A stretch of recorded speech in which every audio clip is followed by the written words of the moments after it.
Hola a todos, soy Mónica Hacha, dietista, nutricionista y tecnóloga de los alimentos. Hoy vamos a ver cómo deben variar o cómo deben ajustarse las comidas, es decir, la ingesta total del día, en función de los entrenamientos.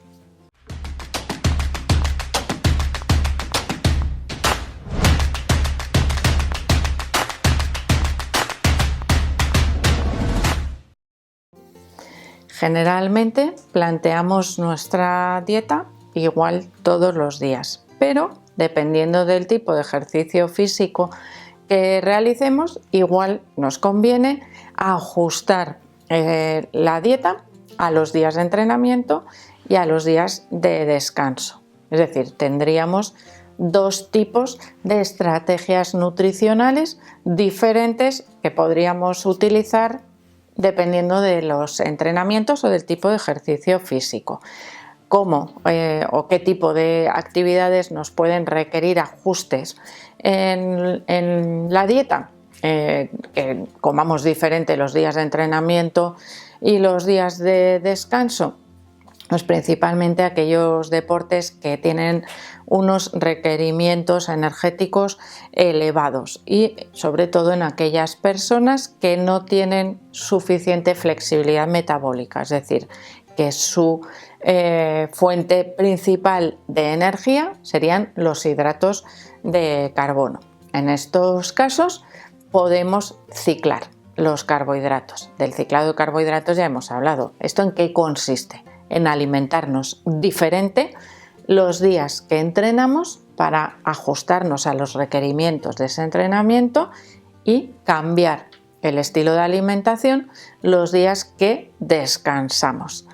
¿Cuál sería la base científica, por decirlo de alguna manera, de esta estrategia nutricional de cambiar el tipo de alimentación en función de los entrenamientos? Bueno, pues realmente si nosotros aumentamos el consumo de hidratos de carbono el día que entrenamos, vamos a tener suficiente energía para utilizarla, o suficiente aporte de hidratos de carbono para obtener la energía necesaria para ese entrenamiento. Es decir, a lo largo del día, desayuno, comida, cena o ingestas intermedias, iremos pautando los hidratos de carbono necesarios en función de si entrenamos por la mañana, al mediodía o antes de cenar, de manera que nuestro cuerpo pueda disponer de esos hidratos de carbono para obtener energía durante la sesión de ejercicio físico y que pueda reponer después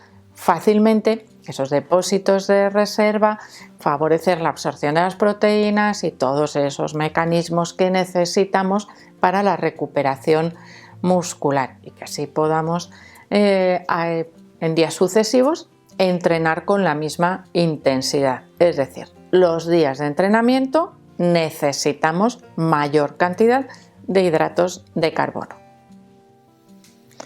Vamos a empezar con los días de entrenamiento, esos días que tienen unos requerimientos aumentados de hidratos de carbono, que como os he dicho, los iremos repartiendo en función de la hora a la que vayamos a entrenar. Por ejemplo, si entrenamos a primera hora de la mañana en ayunas, tendremos que reponer inmediatamente posterior, es decir, desayunamos después en casa o nos llevamos algún alimento rico en hidratos de carbono y en proteínas para que podamos reponer esos requerimientos que tiene nuestro ejercicio físico, y después las comidas irán pautadas también con hidratos de carbono. Si entreno después de desayunar, tengo ese previo y después tendré el posterior en la comida, con hidratos de carbono en ambos casos, el desayuno de absorción más lenta y después en la comida puedo incluir pan, arroz, pasta, legumbres para favorecer esa recuperación acompañado de carne, pescado, huevos que sean el aporte proteico. A continuación vamos a ver si entreno después de comer, a media tarde o antes de llegar a casa. Dispongo de la cena como recuperador de esos hidratos de carbono para volver a rellenar todos esos depósitos de glucógeno que he gastado durante el entrenamiento. Y ojo que durante el entrenamiento, en función de la duración, es decir, si va a ser un entrenamiento de más de 1 hora, necesito reponer no solo la hidratación, sino también los hidratos de carbono y las posibles pérdidas de electrolitos. Pero esos hidratos de carbono los obtengo muy fácilmente, por ejemplo, a través de bebidas de reposición. Si quiero utilizar alimentos, por ejemplo, fruta a la media hora, máximo 1 hora del ejercicio físico para que me dé tiempo de digerir unos 20 minutos y de absorber esa glucosa, para que me dé tiempo de mantener esa intensidad del ejercicio físico. Es decir, tenemos que tener en cuenta el tiempo de digestión de esos alimentos. ¿Y qué ocurre en los días de descanso? Que no necesito hidratos de carbono porque realmente no los voy a quemar, o necesito un mínimo de hidratos de carbono para mantener mis actividades diarias. De manera que esos días priorizo las proteínas y las grasas en mi dieta. Vegetales de bajo índice glucémico, como las verduras de hoja verde, las crucíferas, por ejemplo, podrían acompañar también ese aporte de proteínas, pero me olvido del pan, de las patatas, de la pasta, del arroz y de las legumbres en los días de descanso, porque ya he aumentado su consumo en los días de ejercicio físico. ¿Qué ocurre? Que si yo aumento esos hidratos de carbono de la misma manera el día de descanso, como no los voy a utilizar, voy a obligarle a mi cuerpo a almacenarlos en forma de grasa y por lo tanto no voy a obtener un buen resultado de esa dieta que he planteado. ¿Qué ocurre si yo mantengo un consumo continuo de la misma cantidad de hidratos de carbono o similar todos los días de la semana? Pues que lo que tenemos que equilibrar sería más el total de esa semana que día a día. En el caso de variar entre ejercicio o día de entrenamiento y día de descanso, tendré que calcular de manera diaria. Si lo hago de manera homogénea, es decir, todos los días consumo parecido, pues lo puedo valorar de manera semanal para evitar ese exceso, sobre todo de hidratos de carbono. Como habéis visto, existen diferentes estrategias nutricionales y en principio, ¿cómo elegimos una o la otra?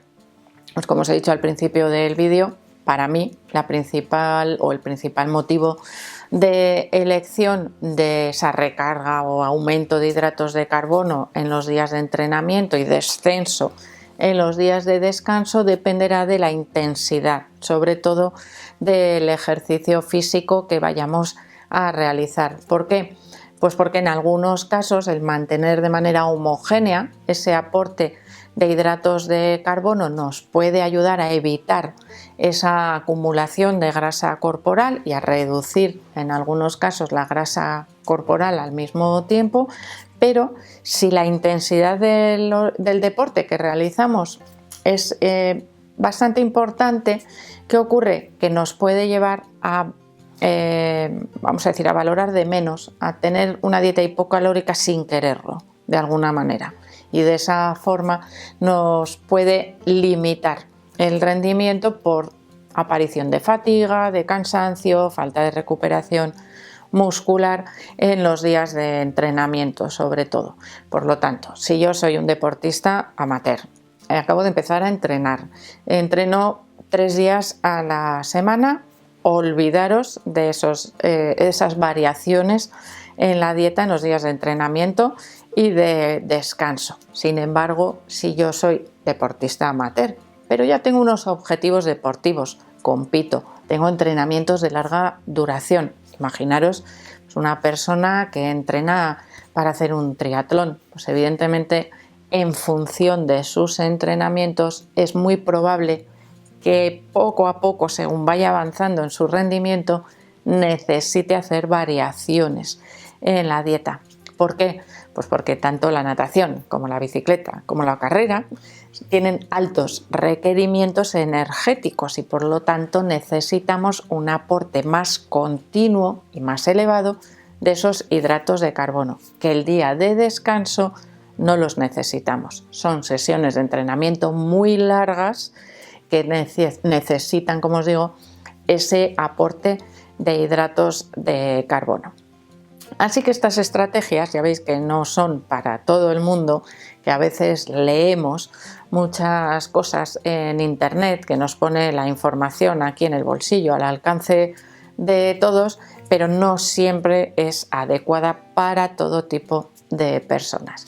Así que espero que, como siempre, le deis al like del vídeo, no dejéis de suscribiros al canal y espero seguir viéndoos a todos en los próximos vídeos.